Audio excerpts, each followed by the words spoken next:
Good morning, everyone, and thank you for joining us for the Maximum Import Capability Stabilization and Multi-Year Allocation stakeholder call. Today we'll be discussing the draft final proposal for this initiative. My name is Isabella Nicosia, representing ISO Stakeholder Affairs, and I'll be facilitating the web conference today. I'm also joined on the line by Catalin Mixa, Jeff Bellington, John Gooden, and Abdul Muhammad Ali. The presentation for today's call is available on the initiative webpage, and a comments template is also available to you out there as well.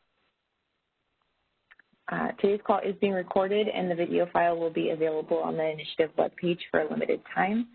The recording is for informational and convenience purposes only, and any related transcription should not be reprinted without the ISO's permission.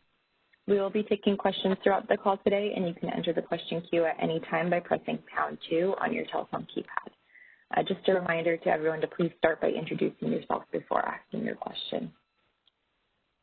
This slide here is an overview of our policy initiative stakeholder process. Right now we are in the draft final proposal phase. And the agenda for today's call, first we'll start off with just some background and purpose of the stakeholder initiative, and then go into short-term proposed stabilization of maximum import capability, as well as long-term proposed multi-year allocation process. And then at the end of the call, we'll open it up for discussion and then cover the initiative schedule and some next steps. So with that, I will hand it over to our presenter, Catalin. Good morning, everybody. Thank you for joining us this morning. Hopefully we won't take all 3 hours from you. Let me remind everybody that this initiative had 2 scopes. The first was a short-term, mostly to stabilize MIC, and the second one was a long-term one, and mostly to allow for longer-term RA contracts to be signed for import RA. Next slide, please. So for the maximum import stabilization, basically everybody by now knows what ISO intended with that. We did require only BPM changes, and we did went through the BPM change management system, and it was all effective by June 1st, and it was already implemented for our year 2021. Next slide, please.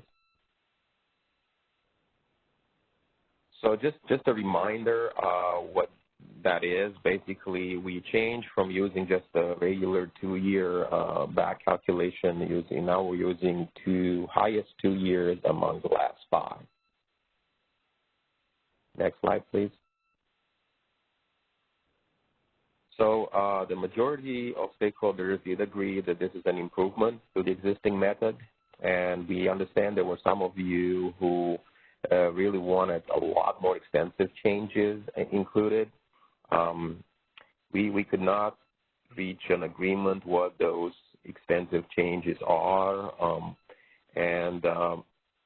since the MIC calculation actually does not require any tariff change, it did not require now, it will not kind of require in the future, it is, somewhat easier to change. So we are still open to look in the future if some changes are required, and if we have to open another stakeholder process, we can do so.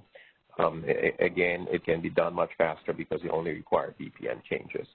But at this point in time, we really don't have anything else to move forward with than the stuff that was already approved and to move forward in the existing BPM changes. I'll just stop right here for a second in case anybody has any questions about the stabilization.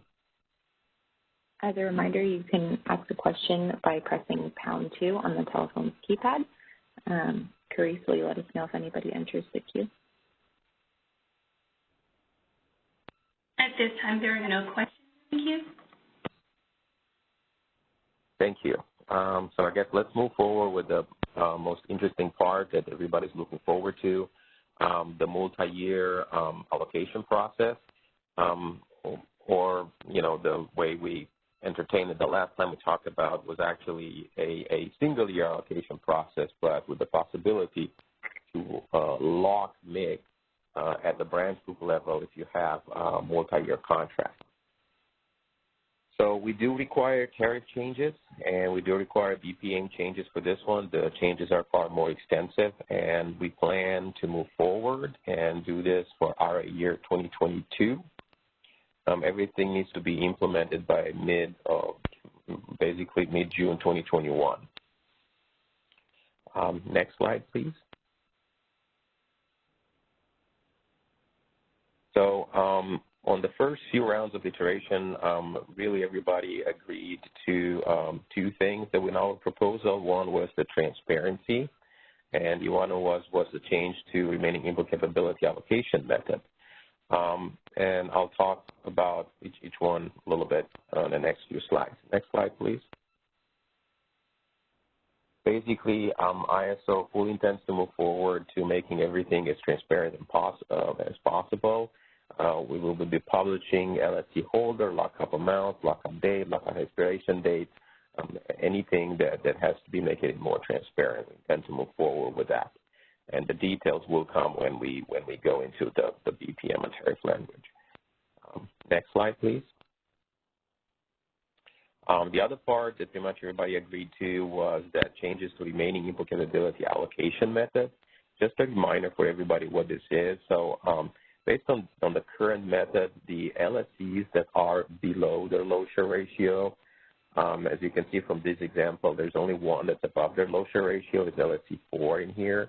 The LSCs 1, 2, and 3 are below their load share ratio, but they're not equally supporting because LSC 4 went above their load share ratio, there is a megawatt there that comes off the other LSCs. They're not equally supporting that. Next slide, please. I can go into more details. I've explained this a few times before, but if required, it requires a small change in how the calculation is done. But if the calculation changes slightly, then please move to the next slide. Then basically the LSCs will have an effective allocation and an effective carrying. All the LSCs are equally carrying whatever the LSCs that are above the load share ratio. The amounts that the LSCs that are above their load share ratio is carried equally by the LSCs who are below their load share ratio. So you can see from this example, LSC 1, 2, and 3, now after the small change we introduced, the effective allocation, it's on the same percentage basis. Next slide, please. So now let's go probably to the meat of this discussion. So after we put the Simplified Alternative 2 out for stakeholder input, we believe we got fairly good support for it. Here you kind of see the entities that submitted comments in writing and where they were standing. We do have some opposition. Edison actually gave us very good comments to the Alternative 2 stakeholder. They were against it for a single reason, I believe, because the CPUC did not impose multi-year requirements, and there are no rules for that in the PUC arena. However, PUC did send support for it, so we do believe that we have a good reason to move forward with that.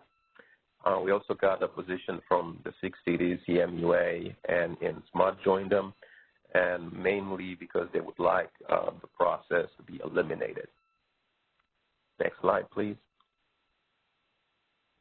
So the ISO can really not eliminate the process. We believe that the process is doing a good thing, and meaning it actually only allows what we believe to be deliverable, simultaneously deliverable to the aggregate of load. That currently mix stands at about 15.8. You cannot just use the physical capability of the system, which is close to 44,000 megawatts, because those are not simultaneously deliverable to the ISO aggregate of load. And we do understand that some LSCs are saying, well, it is more important now to allow us to go on higher imports because, that we're kind of running short on internal resources. The ISO really believes that now it's even more important to make sure that we do not exceed the simultaneous limit such that internal resources are not allowed to retire.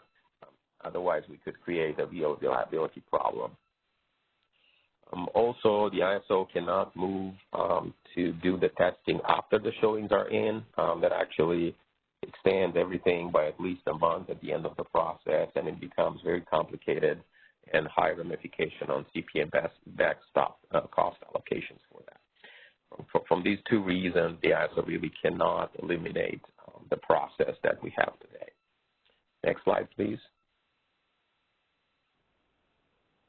So the ISO is proposing to move forward with the Simplified Alternative 2, which basically allows LSEs to lock up about 75% of their MIC allocation at the branch group level, as long as they have those allocations, they have the remaining EPO capability assigned to them, and they can lock it between when they receive it, usually late August when the whole 13-step process gets done. So from that time, you have from kind of late August until next May to go find the contract on the branch group. Most likely you want it to allocate this megawatts to, and then come and lock it at that branch group. And you can lock it as long as you are below your 75. We made a slight change to here. I believe last time we said that not only you have to sign it by May 15, but you have to communicate by the ISO by June 1st. We took that out, the June 1st deadline, because we will have new BPM tariff, BPM language, and in the BPM it will be specified when you have to submit the new template. There will be a new template that you have to fill in with these new contracts, then you're allowed to lock up. And those templates would have to be submitted to the ISO every year. For most of you that already have the pre-RA import commitments, it will be somewhat similar to that template, and you're going to have to submit it every year. And as long as you still have that contract, you can keep it as long as you don't exceed your load share ratio. You're allowed to lock up to 75%, but you get to keep it below your load share ratio. Next slide, please. So the reason we would like to move forward with Alternative 2 is, I guess, probably the biggest part is because it solves the load migration that is actually coming in the year-ahead time frame. That is the biggest load migration. That's when the new load-serving entities form, the new CCA mostly form in that time frame. They're not allowed to form in the middle of the year. So, provides a way for all the LSEs to lock up 75% of their allocation, which is far different than what we have today when basically they cannot lock anything for any branch group level going forward, any more than 1 year at a time. Now, the LSEs will need to manage their own risk of this. As we're saying, you get to lock up to 75% of your allocation, but then you get to keep it as long as you don't go above your load share ratio the next year. So if your next year go up a little bit, you still get to keep it. But if you go above your load share ratio, then you're gonna be losing some of it. You basically, if you're going up, you can sell the extra contracts you have. If your load share ratio for some reason decreases significantly, I'm sure you would want to sell some of these contracts, so you should be selling some of these contracts. Or, you could, buy MIC allocation from somebody else on the market if you want to keep it and your load share ratio somehow got lower. Next slide, please. So, we believe this is a far simpler implementation than going with the multi-year allocations. The majority of you do believe this is a, great improvement to what we have today. It will also provide efficiencies for the whole process and reduces requirements upgrades to SIRA on our side. And also, we believe it reduces staff time on the LSE side. And you don't have to deal with the multi-year allocation process that changes every year for any future year. This is much simpler to implement for everybody. Next slide, please.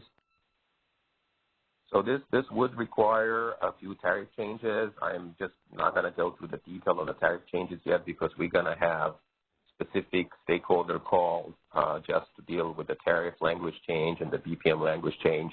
So I don't want to get into too much of that, but basically this is just a few highlights that need to be changed, like step 5, step 6, step 7. Either we, add a lot more language to some of these steps, or maybe we make an extra step somewhere in the middle there, and we're going to need a new definition somewhere in the tariff. Next slide, please. So I'm going to stop here for just to take questions on the process, if anybody has questions on the process before we go into the contract. I know most of the people who supported it, most of the people had some caveats. Most of the caveats that were actually had to do with the contract, what type of contract, how long is the contract, what contract it can be. So I'm going to get in that discussion next. But I want to have, if anybody has any question about the process that we are proposing to go through, basically how would this get allocated, how you can lock it and stuff like that before we go into contractual issues. Therese, will you let us know if anybody enters the queue? Remember, pressing #2 will indicate that you wish to ask a question. You do have a question in the queue. Caller, your line is unmuted. Hey, Catalin, this is Nick Ulrich at the PUC. I guess it's a little bit of a tangent, but I just wanted to go back to the timeline again for having contracts submitted to CAISO, and I understand what you said about the June 1st date changing. I just want to make sure that I understand that the requirements are going to be, so it needs to be, so for example, if we're talking about locking NICs for 2022, then contracts would need to be signed by May 15th of 2021, and that then there will be a date, June 1st or another date by which that has to be communicated to CAISO again in 2021 as part of that year-ahead process. But then to a question that came from Edison, if the resource isn't COD yet, would it have to be COD by that May 15th, 2021 or by 2022? I just was a little confused about that, and I was hoping you could clarify what those dates are. Yeah, so that kind of goes back to some of the contractual issues, but maybe this is one of them that is in a between kind of a question. So yes, everything is correct the way you said it. So a part of the 2021 RA import allocation process that went on last year in 2020. So you have to have your remaining import allocation on your hand. You do come to the ISO, you tell us what branch groups you want to put it on. Let's say you wanted to put it on Palo Verde, and we'll give it to you at Palo Verde. So now you have from that point on, from 2020 to 2021, you have from August 2020 to May 15, 2021 to sign a contract, find somebody, sign a contract, sign a multi-year contract in order to lock that amount on the branch group requested it at. And you lock it up, that means the next year when we do the 2022 allocations, you submit a template stating that you do have this remaining import capability for the entire 2021. We're not going to allow people to have half a year or 1 month or whatnot, but you do have those import allocations for the entire year. They're stay with you. Then you want to lock them for the future. So you show us the contract or whatever stuff we require from the contract, not the entire contract, but some of the requirements for the contract. In that template, you fill it in, and then, for 2022, you'll have an automatic lock. So now when we go to the 2022 process, as long as you are within your low share ratio, you get to keep whatever you locked on that branch group if this contract continues. And yes, the specific question that we had here was, what do we do if this is a contract with a new generator that is not in service? Let's say it's supposed to come in service next June. We do have to give these allocations in 1 year ahead, and we have to lock them 1 year ahead of time. So we really can't, go back next June and try to pull them back out. So I guess what, the question was, do we audit these things? What do we do? So we going to leave it at you. We're going to have more discussions when we do the BPM language for this. But basically, we have two choices. Either A, we don't allow anybody who doesn't have anything that's in service yet. That means that, you know, you really have to have something in service now to lock it for a multi-year contract. You cannot lock anything brand new, which, you know, it would be an impediment from signing brand new resources, I think.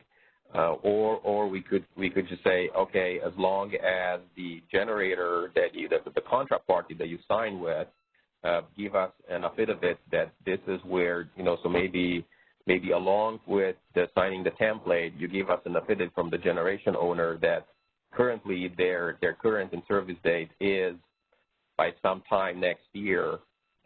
You know, we can decide what that is, that then we will allow you to log these. And remember, you're still within your load share ratio, so you should be fine. Everybody should be fine. You should be allowed to log that up.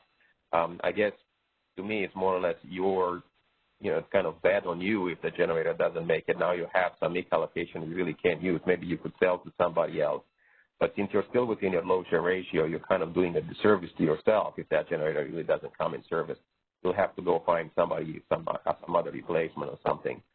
So we think right now the ISO's thinking is that we would allow them as long as they come in with some kind of an affidavit from the generation owner that, yes, their current in-service date is still scheduled for some date in the next year, and we can decide exactly what that is when we talk about details on the BPM. Okay, thanks so much. We have another question in the queue. Caller, your line is unmuted.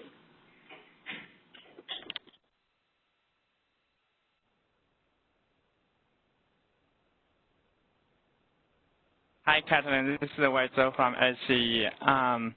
I think SCE submitted comments about, you know, the process when you have to curtail the lockup amount on the branch groups for multi-year purposes. So I think we commented that, you know, the total year-ahead allocation based on the load share ratio, the total load share ratio on a system level, and that may not be consistent with how you do today on the branch group specific load share ratio. Can you provide additional explanation? Yes, yes. Let's set this one aside because I have a specific slide for that under the contract. So I'll be talking about that, and if you have any more comments, I'll take them later. Okay. Okay, sounds good. Just want to get more details because I think when I read the paper or the proposal, I didn't see any changes from the last proposal. Can you address that as well? Is there any change from the last proposal that you guys put out, or is this hasn't changed? That's correct. We haven't changed, but I have a specific slide. I'm going to go through an explanation why we didn't change to address your concerns. Okay, cool. Thank you. We have no further questions in the queue. All right. Thank you, everybody. So let's move forward through the contract where, you know, I see probably the most of the still remaining disagreement that we kind of have between the LSEs and some of the regulatories about exactly what are we going to use for these contracts to lock these amounts. So by the way, just for everybody to understand, ISO does agree that you know, we're trying to make the outside resources kind of the same, you know, as internal resources. We wanted to make sure they are committed to the ISO load and they will show up when actually they're needed. So our current proposal is actually aligned with RA enhancements. So basically what we are proposing currently is that they be source-specified info resources, either resource-specific or aggregation of resource-specific. I know some of you wanted this to be less of a requirement. Some of you wanted this to be more of a requirement. like going even beyond what we're specifying here. Some of you proposed that they must be pseudotized and it must be dynamic schedule. Some of you wanted this completely eliminated. Any kind of contracts will count. So we're kind of think that we are kind of in the middle of the road here. However, this will be a line ISO proposing that all of these requirements for the actual contracts will be specified in the BPM, and they will be aligned. And since they are going to be in the BPM, they're somewhat easier to change if any changes are required going forward. But our current proposal is aligned with the R enhancements. And next slide, please. So in order to qualify, this resource adequacy contracts must span the 3 summon months. We are moving forward with that. That's one of the reasons you kind of have to specify, give us the contract by kind of May 15. It kind of coincides, May 15 actually coincides with when you're supposed to submit your plan for July. And, you know, July, August, and September would be 3 months of that year. So this kind of all aligns together. So in order to lock, you have to submit that template to us, and of course the contract has to be in the next has to be run in the next RA year. For that, you have to run it in the next RA year, and you have to have the 3 summon months in that next RA year in order to lock it. We do not want to see any more evergreen contracts. You have to have a specific date, and that must be communicated to the ISO. So we are making this a little bit harder, I think, for people who want to own these resources. So today, I know some of you have something like life of the plan. I think we can still work with some concept like that. If you want to buy your own resource that is outside the ISO and you want to continue to have something like life of the plan, we just want to know ahead of time what that life of the plan is. So if you consider that the life of your plan is 20 years, then we'll see it locked for 20 years. If you think that plan's life is 40 years, then we'll put it for 40 years. But we can still work with that concept, I think, going forward. Next slide, please. Okay, so in order to assure that that basically each LSC has a chance to get into a certain branch group, we have to make some rules about the LSCs not being allowed to change the contract. So, for example, you had one contract, it rounds up to this year, and this year you come back and you say, I just signed the same contract or a different contract. I want to substitute my contract with this contract. That's not going to work. What we want to make sure is that everybody has a chance to go through this. You have to go again through the allocation process. You'll get your remaining import capability. You can assign it to that branch group, and you can lock it again. But you can't just reuse a lock that you have and relock it again, because, in that situation, somebody could have a locked amount for eternity, basically. They just keep locking there, and nobody else has a chance to go on that branch group. We think that's unfair to some of the newer LSCs, some of the LSCs who don't exist today, or some LSCs who want to get on a certain branch group maybe 10 or 20 years from now. Also, an extension of an old contract doesn't really matter if it's pre-RA import commitment or new use, this kind of contract I'm talking about here.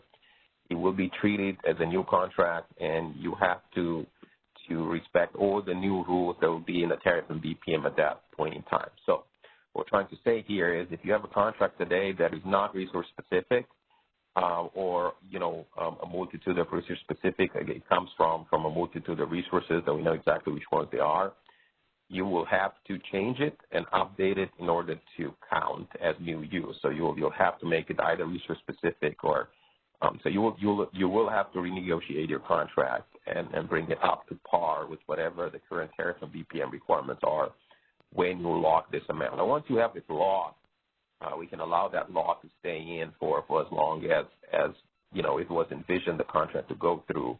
But the moment you lock it, you will have to meet the tariff and BPM requirements that are at that point in time. Next slide. So I think we went through this a little bit last time. So what we're trying to do here, if it's a load-serving entity has multiple contracts on one branch group, and I know most of the load-serving entities don't have too many contracts. Most of you, the load share ratio is probably decently small, and you might have one or two contracts, maybe three contracts, and not all of them on the same branch group.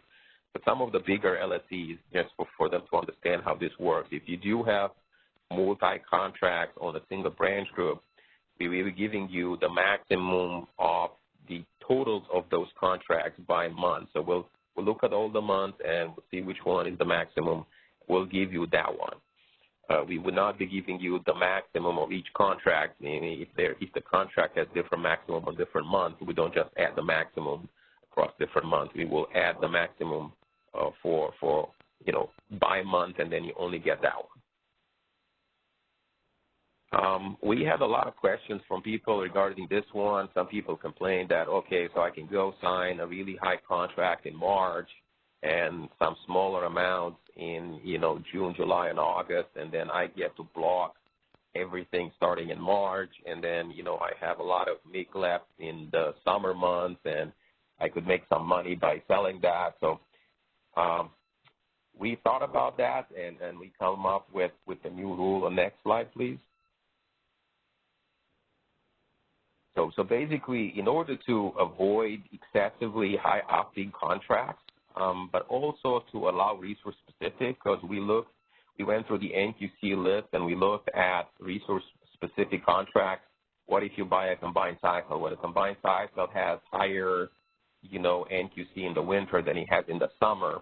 Or what if you buy a hydro or something else? So we looked around, and basically we believe the rule we are going to implement, which is you will give you the highest amount among all the months on that branch group as long as it's not more than 120% of the highest summer monthly value. If it's higher than 120% of the highest summer value, then you will be cut at the 120% of the highest summer monthly value.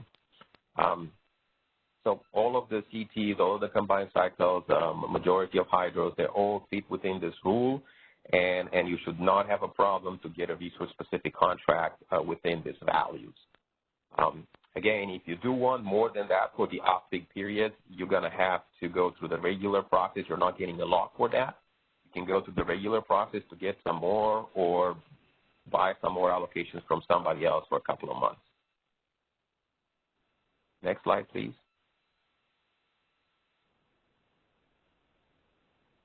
So this is probably a slide, Edison just brought to my attention again. What is the priority order of curtailment, and, should be cut all contracts pro rata? So I wanted to have a little more in-depth discussion about this. I also still believe that the best way to do it is to allow the LSEs who have the loss, if they're going above their load share ratio and now they need a cut, I also still believe it's better to let the LSE pick what they want to cut. We're willing to add a box there that I want all my contracts pro rata cut if somebody really wants that. But we believe that would work better than the alternative, cutting all the contracts pro rata. And let me try to explain why I believe that is better. So immediately after we get all these cuts, the LSE can come back in the next RA year, and basically, as long as they sold one of their contracts or they sold a couple of their contracts, depending how far they were below their load share ratio, they can come back and show us those same old contracts they had before, and very likely get the lock right back up where it used to be. But it's super painful for that one LSE to have all their contracts cut pro rata, then take a year to sell the contracts they wanted to, then come back and try to relock those amounts, and most likely getting it because there'll be very smaller amounts they might need now to get. Allowing the LSEs to actually pick that curtailment order right up front what that would do is they will know immediately which contract got cut, and since we allow an entire contract to be eliminated, they could just eliminate an entire contract and sell it right there and then. They could sell it right there in the year-ahead time frame. They could sell it for next year to somebody. Basically, it saves a lot of time. We believe it saves a lot of complications for the LSEs that already need to have some cuts. Yeah, we'll still have some cuts, but not every contract pro rata. It will make that contract available for somebody else right away, since they most likely will have to sell it. And so we believe the process goes much faster with far less problems if we allow the LSC needs to get a cut to pick how they want their cuts to get done on one contract or eliminate one contract or cut one contract or cut multiple contracts, whatever they want to. Next slide, please. All right, this one slide I have put up here, we pulled some data from what we have internally here. I wanted to show everybody that there's quite a lot of generation that we already have. For example, we have 6,400 of dynamic schedules already. We have 650 pseudo-ties. Most of these are in the South. We do speculate that about 2,000 megawatts of that is actually scheduled pre-RA import commitments and ETCs and TLRs. However, from the numbers, you can tell there is close to 5,000 megawatts that is already under some kind of an RA contract or immediately available for multi-year contracting. So we do believe that, once we're going to move forward with this process, there'll be quite a lot of resources and quite a lot of load-serving entities that could have a beneficial impact here if they are allowed to lock make for multi-year purposes. Next slide, please. Okay, I think that's all I have about the contracts part. I'll open it up again for discussion. And SE, if I wasn't very specific on exactly to answering your question, you can ask it again, I guess. Thank you. As a reminder, you can press #2 to enter the question queue. Carice, please let us know if anybody enters the queue. We do have questions in the queue. Caller, your line is unmuted. Hi, good morning. Can you clarify the new versus old contract? I think going back to slide 20 is when you first started covering it, and you clarified it on slide 22, but maybe go into a little more detail on old. Slide 20? Yeah, I think it's on slide 20 there in the, the second bullet. Okay. So when I'm saying new contracts, we're saying these contracts, the contracts that we're talking about here to allow locking. We would want them to be either resource specific or an aggregation of specific resources. Right. Yeah, I'm not really interested in the type of resource. It's just more, when you say new contracts, does that mean ones that are currently not in existence, or that the LSC enters into a new, all right. Good point. Thank you for that clarification. When we're saying new contracts, we weren't referring that they must be new. So let me try to give you this example. You could have had a signed contract 5 years ago, but you are not allowed to lock MIC with it today. If you want it to be used to lock MIC, it has to be a resource-specific or an aggregation of resource-specific resources. If you sign something else 5 years ago, you're not going to be able to use that to lock unless you change the contract a little bit to make it resource-specific or aggregation of specific resources.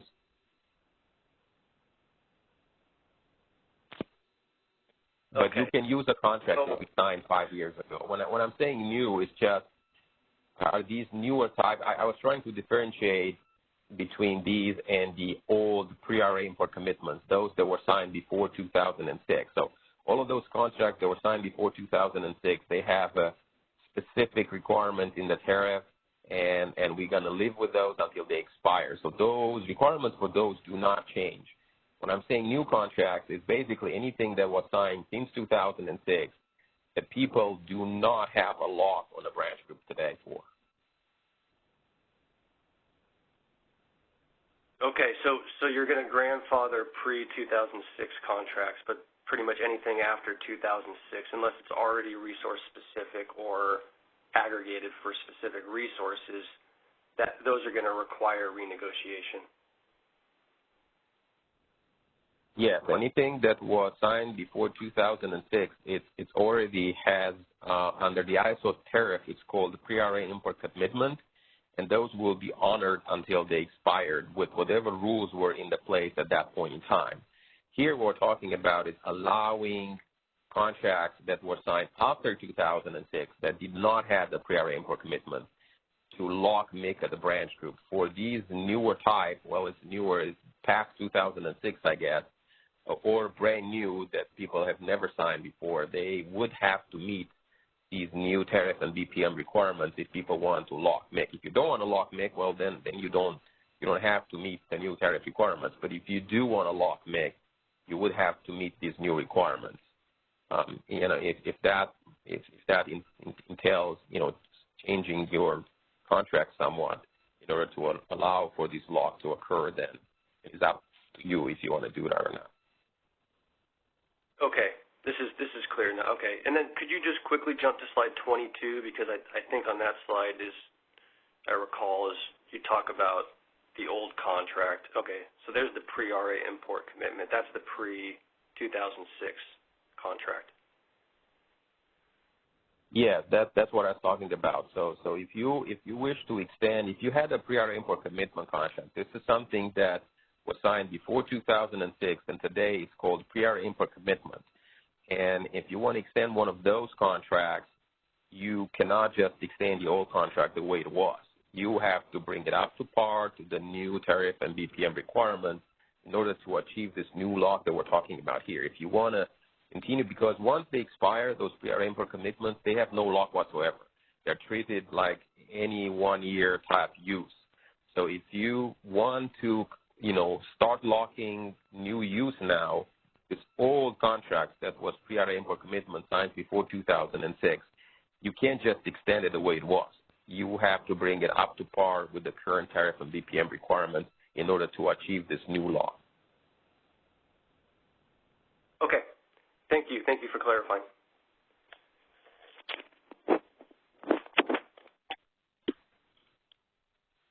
We have another question in the queue. Caller, your line is unmuted. Hi, Catherine. This is Weizhou from SE. Thank you for allowing additional discussion on the curtailment order for the low sub-entities contracts. I think you provided some information on the page 25. So I just want to follow up. I think this slide basically, I mean, page 25 basically discuss, you know, how you would do the curtailment based on the order, curtailment order that SL, a low sub-entity provided. But I think there's also a question about when you're going to initiate that type of curtailment based on the low share ratio. My understanding is that today on the branch group level, you would do that low share ratio based on the branch group specific share for that low sub-entity. But here for the multi-year piece, is the proposal that you will look at the low share ratio at a system level? So how is that understanding correct? Yes. And how that coordinate, I mean, consistent with, you know, whether you're going to have one criteria, set of criteria to decide whether you need to curtail the contracts on the year-ahead process, or would you have another set of criteria? Are you going to curtail on the multi-year basis or the lockup amount? Can you elaborate a little bit? Yes. So let me try to go to a few of your questions. I think you have about 2 or 3 in there. Let me try to take them one at a time. So the way the process works today, you get your load share ratio of basically what you get is remaining import capability. So you get megawatts that are not assigned on any branch group. Okay, then you come back to the ISO and you tell us on what branch group you want to put them on. Okay, so you don't actually today, nobody gets a load share ratio of each branch groups. You know, there are like 40 or 50 branch groups. You don't get a little tiny amount on each one of these branch groups. You get a megawatt, an overall megawatt of the entire maximum import capability. Then you choose which branch group you want to come and put them on. Okay. By the way, the deadline is today. If you guys haven't sent those in yet, the deadline is today. You should send them in. Okay. So that being stated, you have to come and tell us which branch groups you want to put. So you can put your entire megawatts on one branch group if you want to, or you can spread them around on 3, 5, 10, or 15 branch groups if you want to. Once you've done that, you do get it unless we have a branch group that is oversubscribed. So if a branch group is oversubscribed, then we do load share ratio on that branch group only for the people who want on that branch group. So we're not doing a load share ratio among everybody, all the 77 LSEs. We're only doing the load share ratio between the 5 people who want it on that branch group. There is only 5 LSEs that want it on that branch group. However, they wanted more than what's available. There only was available 100 megawatts, and they wanted 120.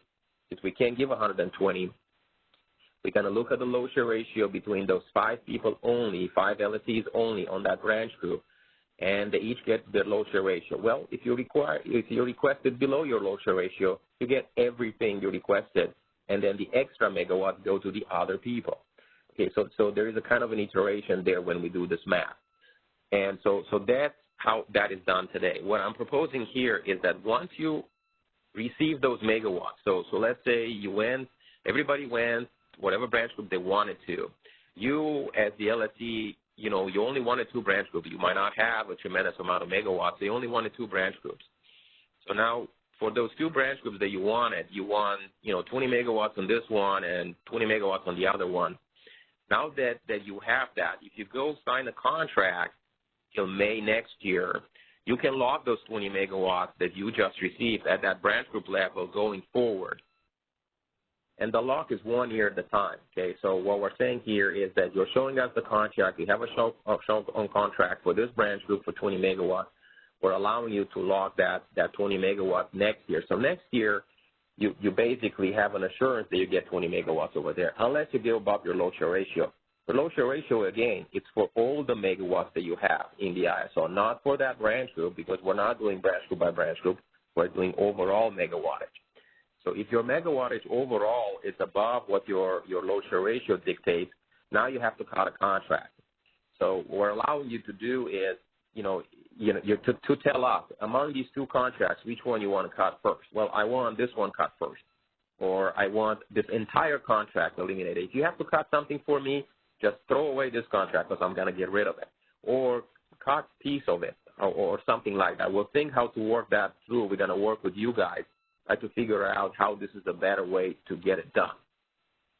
We think that is a better way to allow the LSEs to pick which ones they want to get cut rather than go and cut both of their contracts pro rata. And now, they cannot get those allocations for the next year for neither one of those contracts. They'll go sell one, but the other one, they'll still have a cut for another year until they have to come back, ask for more MEC on that branch group, and then most likely get it because they're going to show us the same contract. Now, once we make a cut to your contract, that cut is for next year. But then the year after that, you have to come back and show us that you still have that same contract in order to keep that lock. If having that contract, now if your load share ratio goes up and you have more room, you can put back all those older megawatts that we cut from you. So let's say 1 year we had to cut you from 20 to 15, but the next year your load share ratio went up again for some reason, and now you can have another 20 megawatts. You can request that you get your 20 megawatts over there again, okay? Because it's that same old contract. If you're showing us that it still meets all the tariff and BPM requirements, you can continue to have that locked back to 20. I'm not sure I got to all your questions, or maybe I missed a couple. Do you have any more questions? Yeah, I think thank you for the detailed discussion. I think that's very helpful. I think I understand how the existing, remaining import capability allocation piece will work based on your discussion. I think I'm still confused on what you're going to compare when you decide, like, the lockup amount need to be curtailed. When you say the system load share ratio, I'm got confused what you compare to. Yeah, so we're comparing with your total allocation. So basically so let's say one LSE went, the one we talked before, he had 20 megawatts in branch group, 20 megawatts on another, and that was below their 75%. So they got to lock 20 megawatts on this one and 20 megawatts on that one. They're coming back next year, and now for some reason their load share ratio is it's half or some number. If their load share ratio is just slightly lower, they will get to keep that, because remember they locked only up to 75% of their amount, not to their 100% of their amount. If their load share ratio varies a little bit, people should be able to keep their contract they have a lock for. But if somehow so the load share ratio you're talking about is still on that branch group, or is the system-wide? No, it's the total system-wide. Because that's how remaining import capability gets allocated. The remaining import capability doesn't have a lock until people come back and tell us what branch they want them on. They're just given as an overall megawatt on the entire mix. So if one load sub entity, just use an extreme example maybe, if one load sub entity put everything on just one branch group, on the system load share ratio perspective, you probably won't be curtailed for the lockup amount, because the system level, give you enough cushion on that specific branch group, given probably multiple parties request on that same branch group. That's correct. And, in your extreme example, I haven't seen any, load-serving entity that has a very high, make allocation. They want everything on a single branch group. Now, I do see that very often for people who have very small load share ratios, because if they have very small load share ratio, you don't want to buy 1 megawatt over here and 1 megawatt over there. You much rather have 3 or 5 or 10 megawatts on a single branch group. You can sign a contract much easily for a decent amount of megawatts rather than for puny amounts of megawatts. So the load serving entities which have smaller load share ratios, they do send us requirements for a single branch group where they intend to buy a single contract. Okay, understood. Understand your proposal. But I think we probably still have concerns. Thank you for the explanation.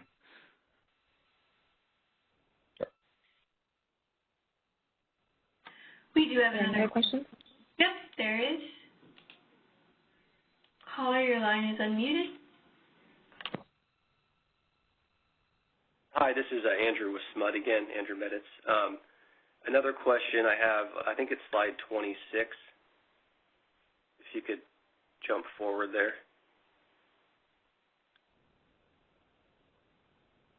Yeah, this one. Do these numbers include VERS, variable energy resources, as well? I mean, is it all the pseudo-tie and dynamic scheduled resources? That's correct. That is correct. This includes all the dynamic schedule and pseudo-ties, and I pulled them I don't know, about a month and a half ago or so, but this was everything that we had at that point in time. Okay, so then a subset of this is more of your traditional sort of baseload resources that are more typical used for RA purposes?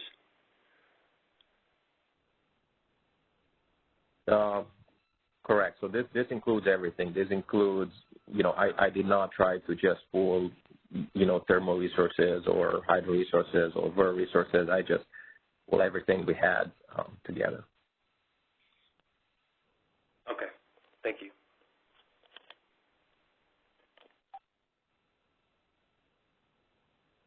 We do have another question in the queue. Caller, your line is unmuted.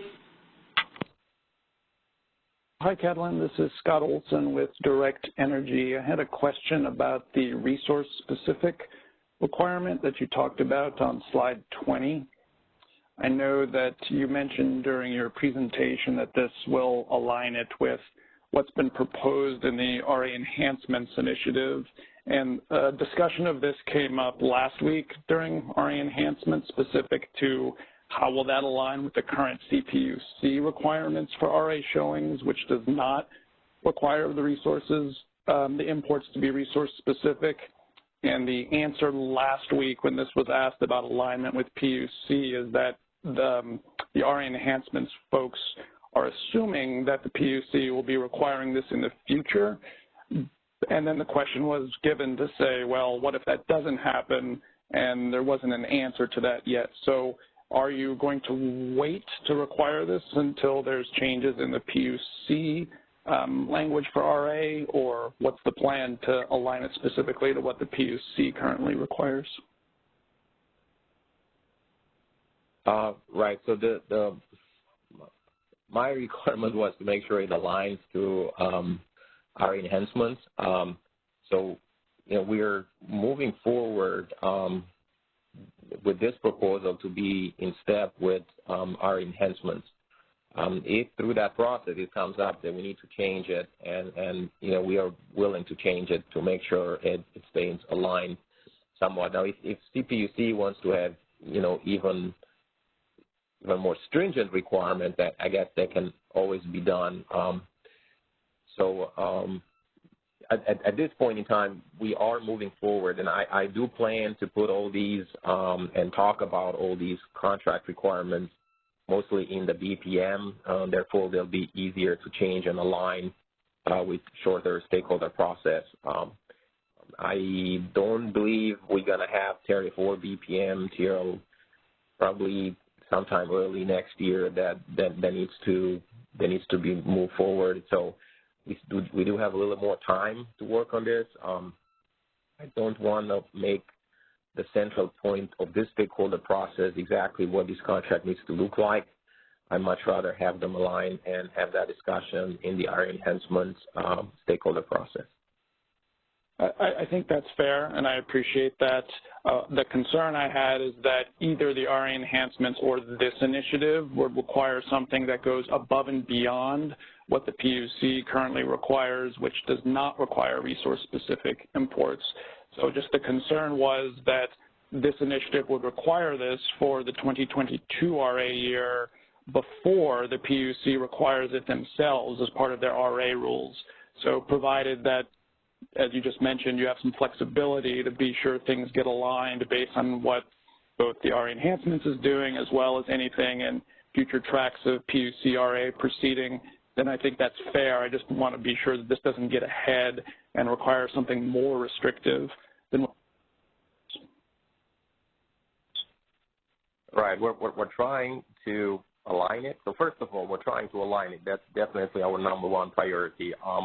As for going ahead or forward, we are moving ahead, and hopefully we don't have to step ahead by the time we have to have the filings. We can change that once the alignment is more clear to what's coming out.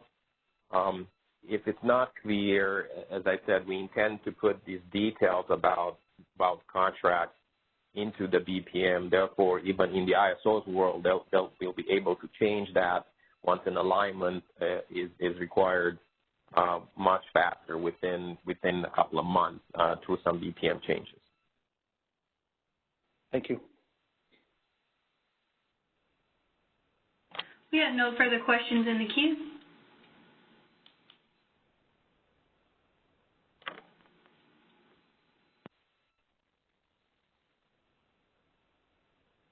Okay. Well, again, we are at the open discussion point, so I guess if anybody wants to discuss about anything, you're more than welcome to chime in. And there's still no questions in the queue, Chris. Nope, still no further questions in the queue at this moment. Okay. And then looking ahead at the initiative schedule, we'll take comments on the draft final proposal on August 4th. And then we are planning to go to the Board of Governors meeting in September. And then we will then file with FERC after board approval. And that date is still to be determined. Again, comments will be due August 4th. There is a comments template available to you out on the initiative webpage. If you could please email comments to regionaltransmission@tyco.com. That email is linked on this slide. And then the ISO will post comments and responses to the website at a later date. So before I wrap up, I just want to give a reminder that the ISO will be launching a new online stakeholder commenting tool. Through this new tool, you'll be able to view comments from a single click rather than having to open up multiple PDFs as it is today. And this new tool will provide the ability to filter the comments both by entity or by question. And stakeholders will be able to submit their comments directly in the tool, which will in turn reduce risk of transferring viruses to the ISO through email attachments. So there will be some heightened cybersecurity. There are a couple exceptions to this. One is if a user needs to submit either a formula or a diagram with their comments, and then the second being during the tariff development phase when submitting redlined Word documents. One important thing to note is that once this tool is launched, it will require a one-time registration, and then after registering, you'll be able to sign in with your email address and password and then comment on our initiative. So before I wrap up, I just want to open it up to see if there are any last questions. Therese, will you let us know if anybody enters the queue? Remember, pressing #2 will indicate that you wish to have a question. Pressing #2 will wish you have.